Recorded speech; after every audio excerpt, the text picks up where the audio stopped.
Hi, everyone, and welcome to this episode of Soul Seeds, where the wonderful Jenny is my guest expert for today. And Jenny is a holistic therapist and life coach. And in this episode, we will talk about the inner child work. So, hi, Jenny. Thank you for being here. And And thank you I, so much for having me. I would love to know, why is inner child work so important? So, what I find with my clients, I'm a licensed therapist and certified master life coach. And most of the time, when my clients come to me, they come to me with a certain surface level issue, like Mhm. I'm fighting with my partner or I can't seem to keep a job. Mhm. But oftentimes, what we find is that these patterns of the way that we live in our adult lives are rooted in beliefs that we developed in childhood. Mhm.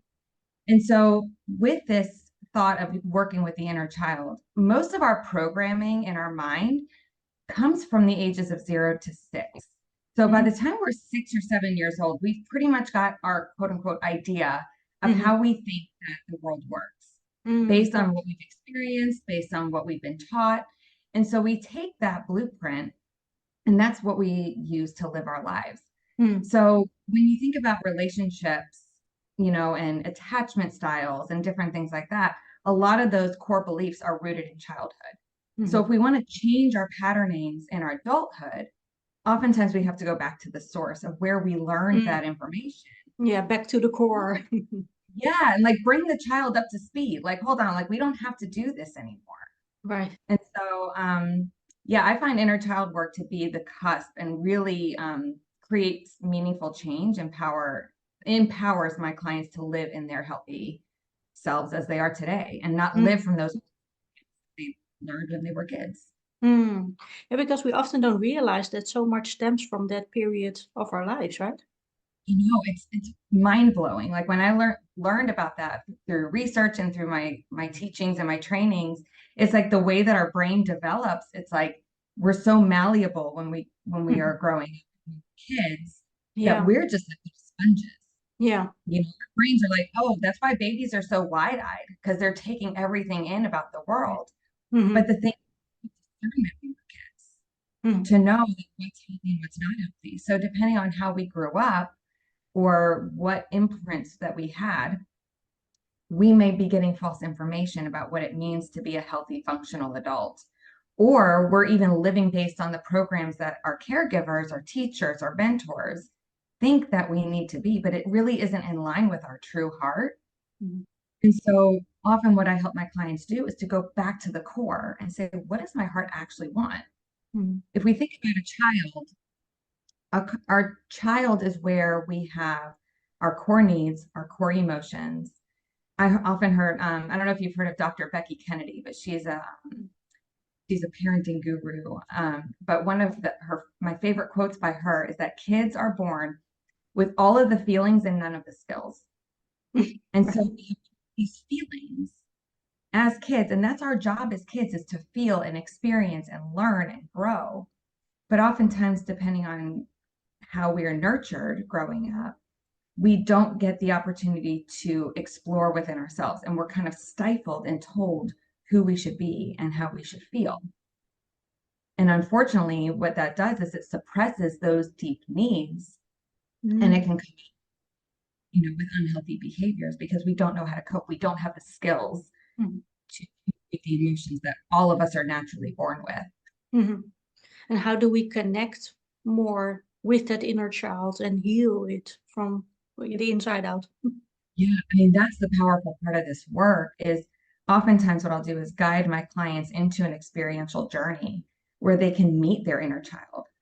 And sometimes it's more of in kind of a meditative state where I'll help have my clients picture their inner child or Mm. sense their inner child. And then oftentimes we'll follow up with other activities like they can journal, write a letter to their inner child, connecting through photographs if they have them. Mm-hmm. That can be a really, really powerful experience. And just thinking about, say I have a client who's 40 years old and maybe they have kids of their own, Mm-hmm. and thinking about how would they speak to their own child Mm-hmm. and speak to their own inner child in the same way and teach their own inner child the lessons that maybe they didn't get in childhood. Mm. Right. They're loved, that they belong. that they matter, that their dreams are important, that Mm-hmm. it's safe Yeah. to play and explore and learn. Mm-hmm. Because oftentimes we think about, we kind of lose touch with our own inner essence. Mm-hmm. Think about, like, isn't it, when was the last time that you played just for fun or did Right. something, exploratory, when Mm-hmm. we're grown ups, like, oh, I got to clean, I got to pay the bills, I got to go to work, I've got to, Mm-hmm. all of our to-do lists and our tasks, Yeah. neglecting this beautiful part of us that really just wants to feel and express and play and get creative. Explore. Exactly. And it's so powerful because it's it's a part of us that we often neglect.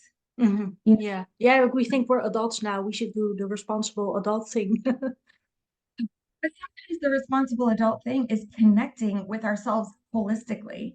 Mm.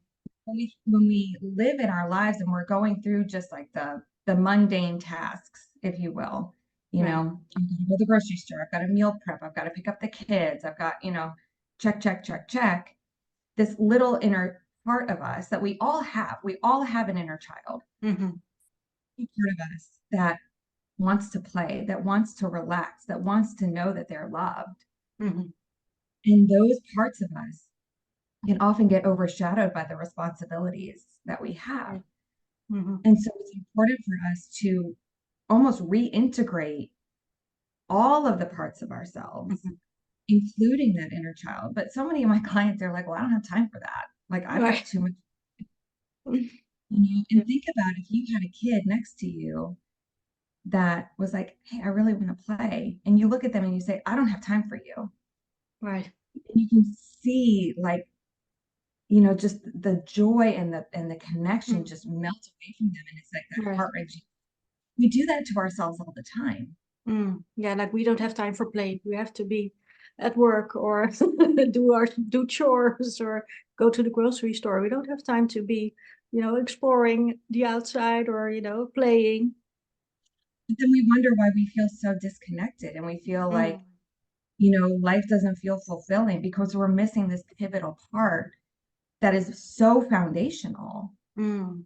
It's such, I mean, that's our foundation, our 0 to 6, Yeah. ages. That is Yeah. our foundation. Foundation of where the rest of our building blocks are built upon. And, Exactly. And mm. so learning how to connect with those parts of us, that inner essence, helps us to actually have more meaningful connections, more meaningful experiences in our adult life because we're not just living through this tunnel vision of responsibility. Mm-hmm. We're able to integrate parts of what make life joyful, parts of what makes life creative. Mm. It's like looking at a kid on the playground or, a kid in like finger painting in kindergarten. It's like they don't care. Yeah. They are just in, they haven't really been conditioned at that time, hopefully, Mm-hmm. to compare themselves. They are just living their lives. If a kid in the grocery store wants cookies, they're not going to think twice about screaming and crying and letting their parent or whoever they're with, the adult, know, I want these cookies.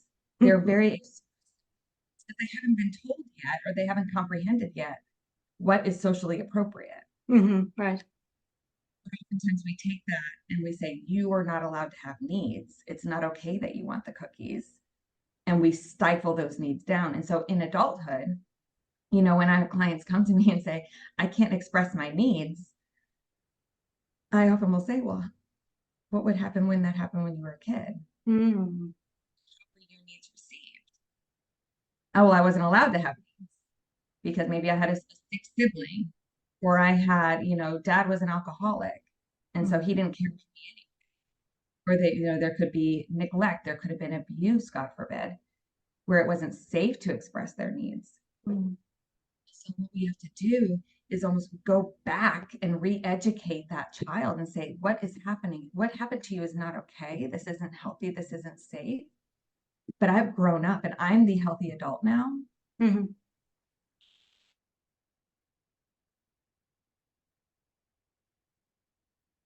Anymore.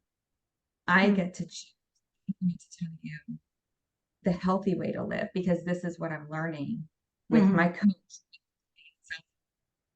growth journey. Right. You know, as adults, we have a lot more choice that we didn't have when we were kids. Mm. And we can tell our inner child, we're safe now, we're okay now, we're good. And if Mm. we're not good, quote unquote, I'm learning how, Mm. because sometimes we kind of get stuck in that middle ground of like, okay, I know what's not healthy, but I haven't quite learned the skills. Going back to that Dr. Becky quote, Mm. we're born with the feelings and none of the skills. So as adults, it's our responsibility to fill in that gap. Mm. Right. Needs are not bad. So, I mean, I just don't like, well, I don't want to be needy. Like, sorry, but we're all needy. We're all needy. As humans, Mm. we are needy. We need connection. We need food. We need air. Like, we have needs, but we stifle down those emotional needs because we think that they're too much, or from whatever conditioning we were given Mm. as kids.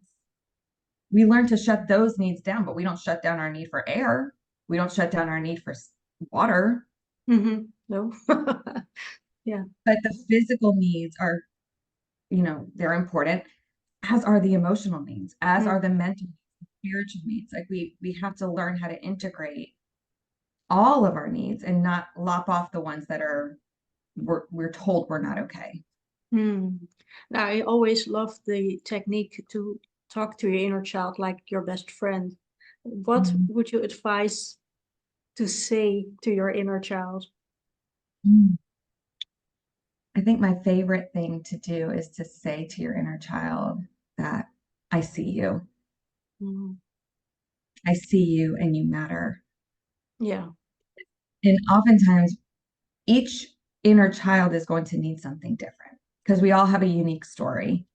We all have unique backgrounds, and there are different levels of gap in the emotions and the skills, right? Right. And so, depending on the situation, I may walk a client through, into a memory. We might hop back in time very quick, I don't want to say quickly, but we'll go back and say, okay, well, this memory is really difficult for me, Mm. where, you know, God forbid, dad comes home in a drunken rage and I had to hide in my bedroom with my little sister. Mm. So, how do we educate that child and say, hey, this is not okay. Mhm. I'm here. I've got you. Mm. You don't have to be scared anymore. Let's get you out of here. And we'll like rewrite the memory and walk them out. And so that they can experience what true healing feels like, that they Mm. can create, they don't have to live in fear anymore. Mm. And it's one of those things, like the inner child still can get triggered every now and again, because it's not just like oh, sweet, like I rescued my inner child and now we're good. Sometimes like we're going to get triggered in different ways, but it's learning that relationship and learning how to nurture and speak to our inner child in a way that feels loving and Mm. supportive, rather than like, uh-oh, I'm stuck, I can't leave, like all of those very suppressed or limiting ways of living our lives. Like as adults, we get to choose. We always have choice. Mm. But I think I see you, I hear you, you matter. Whatever that child needed to hear at that time, that's what we as adults are, that's what I always encourage to offer. Like ask the child, like, what do you need to hear? Mm. Yeah. What would feel healthy and helpful to you? What do you want to do? Do you want to go play? Mm. What do you Sometimes the inner child just needs a hug and Mm. needs Yeah. somebody's there with them. Like, oh Mm. wow, cool. Somebody's here and wants to play with me. Cool. That's like sometimes it's not that deep. Sometimes they just want to go to the park and swing. And so you feel that. And that's another big part of inner child work, is feeling it in the body. We're not just imagining these things with the mind. We have to integrate those feelings somatically into the body so that it kind of creates our new reality. Mm. Like, oh, this is what feels safe. This is what feels healthy. Thank you so much, Jenny, for today. Thank you. You're welcome. It was a Mhm. pleasure.